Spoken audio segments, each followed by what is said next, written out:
بتا دیتے ہیں, بیچارہ آیا ہوا ہے نا, لوگ کہتے ہیں یہاں جو بیٹھے ہوئے ہیں جو زبانی پوچھ رہے ہیں ان کے جواب نہیں دیتے. دیکھو فرض نماز کے بعد اجتماعی دعا نبی صلی اللہ علیہ وسلم سے ثابت نہیں ہے. یہ دو چار کی طرح کچھ باتیں ہیں نا, ان میں بحث کیا کرنی.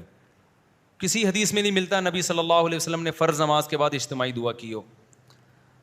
اچھا, لوگ یہ کہتے ہیں کہ حدیث میں یہ آتا ہے کہ دعا جو قبول ہوتی ہے فرض نماز کے بعد ہوتی ہے.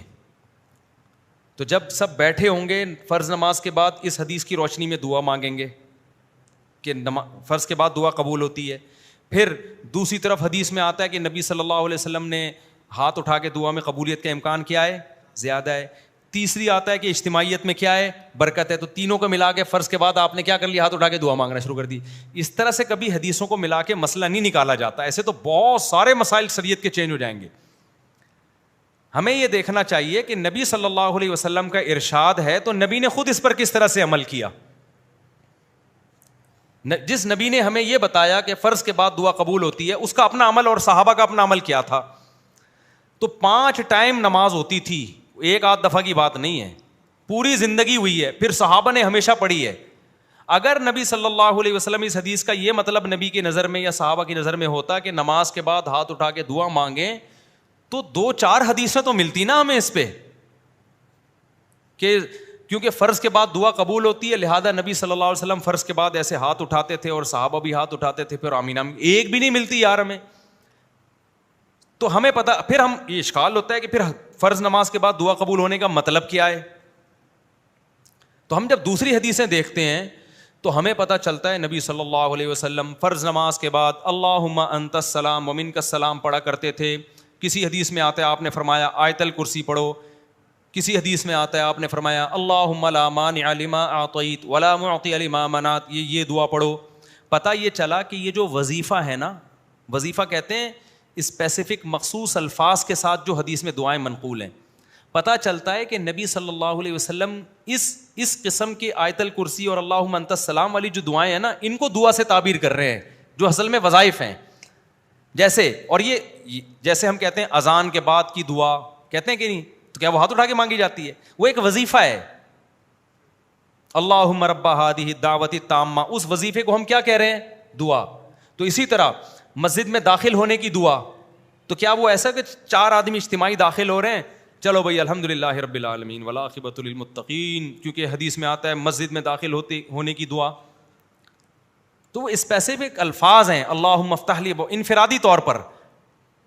تو ہم حدیث کو اگر حدیث کی روشنی میں حل کرتے ہیں تو پتہ یہ چلتا ہے کہ نبی نے جو فرمایا کہ فرض کے بعد دعا قبول ہوتی ہے, تو وہ دعا سے مراد کیا ہے؟ وہ اسپیسیفک مخصوص الفاظ کی دعائیں ہیں, وہ قبول ہو جاتی ہیں فرض نماز کے بعد. اس طرح سے دونوں طرح کی حدیثوں میں کیا ہو جائے گی؟ تطبیق. یہ دلیل تو میں نے دی اہل حدیثوں کے لیے, اور جو تقلید کرتے ہیں فقہ حنفی کو یا فقہ شافعی کو فالو کر رہے ہیں ان کے لیے بھی یہ بھی دلیل ہے. اور ایک اور دلیل کیا ہے کہ بھئی آپ ایک طرف یہ اعتراف کرتے ہو کہ ان ائمہ کرام نے, فقہا نے قرآن و حدیث کو ہم سے زیادہ سمجھا ہے. عقلی بات ہے نا, ہم تو کہتے ہیں بھائی اہل حدیث سے زیادہ ابو حنیفہ نے سمجھا ہے, امام شافعی نے سمجھا ہے. تو ہم جب ان سے رابطہ کرتے ہیں کہ آپ کی نظر میں ان حدیثوں کا کیا مطلب ہے, ان کے قول کو ہم حدیث کے خلاف کبھی بھی نہیں لے کے جاتے, یاد رکھو. حدیث کی تشریح میں ان کے اقوال کو پیش کیا جائے گا, حدیث کے مخالفت میں تو پیغمبر کی بات مانی جائے گی. لیکن حدیث کی ایکسپلینیشن میں ہم ان کی بات کو کیا کرتے ہیں, آج کے اسکالرز کی رائے پر ہم ان کو کیا کرتے ہیں, ترجیح دیتے ہیں. تو ان اسکالر سے اگر پوچھا جائے تو ان چاروں فقہ کی کتابیں جن پہ صدیوں سے فتویٰ دیا جاتا رہا ہے, کوئی ایک جزیہ, ایک عربی عبارت بھی ہمیں نہیں ملتی جس میں آتا ہو کہ امام کو چاہیے کہ وہ سلام پھیرے, مقتدیوں کی طرف رخ کر کے ہاتھ اٹھا کے دعا مانگے. وہ حالانکہ فقہ کی کتابوں میں بہت باریک باریک جزیات بھی ہوتے ہیں, بہت معمولی سی چیزیں بھی ہائی لائٹ کی ہوتی ہیں انہوں نے. تو صدیوں تک یہ سارے فقہا کیوں خاموش رہ گئے ایک ایسی چیز سے جو دن میں ایک دفعہ نہیں بلکہ کتنی دفعہ ہو رہی ہے, 5 دفعہ ہو رہی ہے. تو یہ بہت بڑا سوال ہے. اب جب دیوبندیوں سے بات کرو تو ان کے پاس سوائے علماء دیوبند کے حوالے کے کچھ ہوتا نہیں ہے. تو ہم ان سے کہتے ہیں بھائی علماء دیوبند نے اب کے علماء دیوبند کے آپ حوالے دے رہے ہیں نا, جب علماء دیوبند کوئی بات کریں گے تو ان پر بھی تو لازم ہوگا کہ وہ دلیل پیش کریں. انہوں نے دلیل کیا دی ہے؟ تو وہ جواب میں کہتے ہیں ہم علماء دیوبند کے مقلد ہیں. بھائی تقلید ہم صرف مجتہدین کی کرتے ہیں اور کسی کی تقلید نہیں کرتے. وہ بھی اس لیے کرتے ہیں کہ ان کے پاس علم ہم سے زیادہ تھا. تو آپ اگر علماء دیوبند سے رابطہ کرتے ہو تو جو علماء دیوبند کہہ رہے ہیں کہ کرنی چاہیے, تو سوال پہ تو دلیل کیا ہے؟ تو دلیل میں نہ فقہ کی کوئی عبارت, عربی کتابوں کی, اردو کی بات نہیں کر رہا, اور نہ قرآن و سنت سے کوئی حوالہ یہی ہوگا کہ حدیث میں آتا ہے فرض کے بعد دعا قبول ہوتی ہے, حدیث میں آتا ہے کہ رفع الیدین سے دعا قبول ہوتی ہے, حدیث میں آتا ہے کہ اجتماعی دعا میں قبولیت کا امکان زیادہ ہے. ایسے 3 چیزیں آپ ملائیں گے تو پھر بریلوی حضرات جو نماز جنازہ کے بعد دعا کرتے ہیں پھر تو وہ بھی ثابت ہو جائے گی. اچھا بعض لوگ یہ بھی دلیل دیتے ہیں کہ دعا کا کوئی ٹائم نہیں ہے, کبھی بھی کرو. بریلوی حضرات یہی تو کہتے ہیں مگر جنازہ کے بعد دعا کر رہے ہیں تو دعا کو کوئی ٹائم نہیں ہے, کبھی بھی کرو. ہم کیا کہتے ہیں؟ بھائی نبی نے جنازہ ہی کو دعا قرار دیا ہے, بس اس کے بعد دعا نہیں ہوگی. تو وہی دلیل ہم فرض نماز کے بعد دے رہے ہوتے ہیں, بھائی کوئی ٹائم نہیں ہے, جب چاہے کر لو. تو پھر کبھی کر لو نا. ہمیشہ کنٹینیو کرنا اس کی علامت ہے کہ آپ اس عمل کو کیا سمجھتے ہیں؟ سنت. بعض لوگ کہتے ہیں ہم ضروری سمجھ کے نہیں کرتے. بھائی اتنا ضروری سمجھا جاتا ہے کہ امام نہ کرے نا, اس کو امامت سے ہاتھ دھونے پڑتے ہیں. اور دوسری بات یہ کہ علماء دیوبند کا یہ متفقہ فیصلہ بھی نہیں ہے. میں علماء دیوبند کی توہین نہیں کر رہا کہ یہ کہہ کے ان کے پاس دلیل نہیں ہے. یہ توہین جب ہوتی جب سارے علماء دیوبند کا یہ فیصلہ ہوتا. علماء دیوبند میں جو چوٹی کے علماء ہیں وہ اس کے قائل نہیں ہیں. حضرت مفتی محمد شفیع صاحب جو مفتی تقی عثمانی صاحب کے استاذ ہیں, وہ کوئی علماء دیوبند کے معمولی عالم نہیں تھے. ان کا پورا رسالہ ہے اس پر کہ فرائض کے بعد یہ جو دعا کا ہمارے یہاں رواج ہے یہ ثابت نہیں ہے. مفتی رشید احمد صاحب رحمۃ اللہ علیہ کا اصل بتائیں پورا اس پہ تفصیلی رسالہ ہے. ابھی ریسنٹلی حضرت مولانا منظور منگل صاحب کا بھی اس پہ بیان آیا ہے, انہوں نے بھی کہا ہے کہ یہ ثابت نہیں ہے, اور جنہوں نے اس پہ رسالہ لکھا ہے وہ کوئی دلیل ان کے پاس ہے نہیں. تو یہ ہندوستان پاکستان کی ایک رسم ہے, جب یہ چل پڑی تو پھر اب اس کے دلائل. اچھا ہمارے یہاں بعض لوگ تو اہل حدیث کی مخالفت میں غلو کرتے ہیں, کیونکہ یہ مسئلہ زیادہ اٹھایا اہل حدیث نے کہ فرائض کے بعد دعا نہیں ہے. اب ہونا یہ چاہیے تھا, ہم تحقیق کرتے, ہم کہتے بھائی اہل حدیث صحیح کہہ رہے ہیں, لیکن ہمارے یہاں بھی بعض لوگوں کو دیوبندیت کا کچھ ضرورت سے زیادہ حیضہ ہے. انہوں نے کہا چونکہ علماء دیوبند میں رواج ہے تو اب نہیں بھی ہے تو اس کو ثابت کر کے چھوڑنا ہے ہم نے. تو کیوں غلط چیز میں یار, آپ مان لو بھائی اس میں اہل حدیث کیا کہہ رہے ہیں, ٹھیک کہہ رہے ہیں, کیونکہ فقہ کی کتابیں بھی اس سے خاموش ہیں, قرآن و سنت بھی اس سے خاموش ہے. تو یار ہم پھر بھی براڈ مائنڈڈ بنتے ہیں کہ امت میں فتنہ پیدا نہ کرو, ٹھیک ہے نا. اگر امام مانگ رہا ہے اس کو مانگنے دو, آپ ہاتھ نیچے کر کے بیٹھے رہو, بس ختم ہو گئی بات. پھر بھی کوئی مانگ رہا ہے تو مانگتا رہے.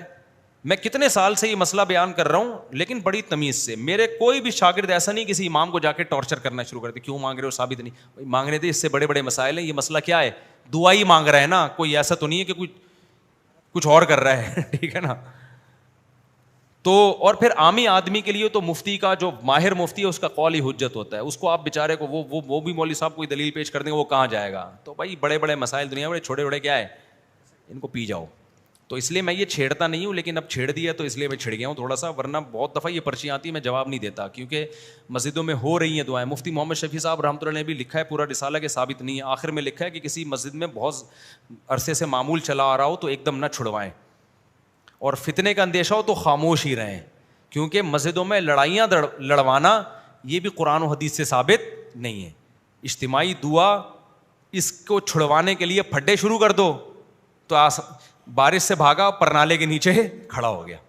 وہی مثال ہو جائے گی, ایک آدمی نے زنا کیا, حمل ٹھہر گیا, بچہ ہوا تو پکڑا گیا. عورت کو پوچھا تو شادی شدہ ہے نہیں, یہ بچہ کہاں سے؟ اس نے کہا یہ فلاں سے زنا کیا تھا, حمل ٹھہرا تھا. لوگوں نے اس کو پکڑ کے مارا تو اس کے دوستوں نے کہا کمبخت, جب تو زنا کر رہا تھا تو حمل روک لیتا, حمل کیوں ہونے دیا؟ اس نے کہا حمل روکنا اسلام میں مکروہ ہے.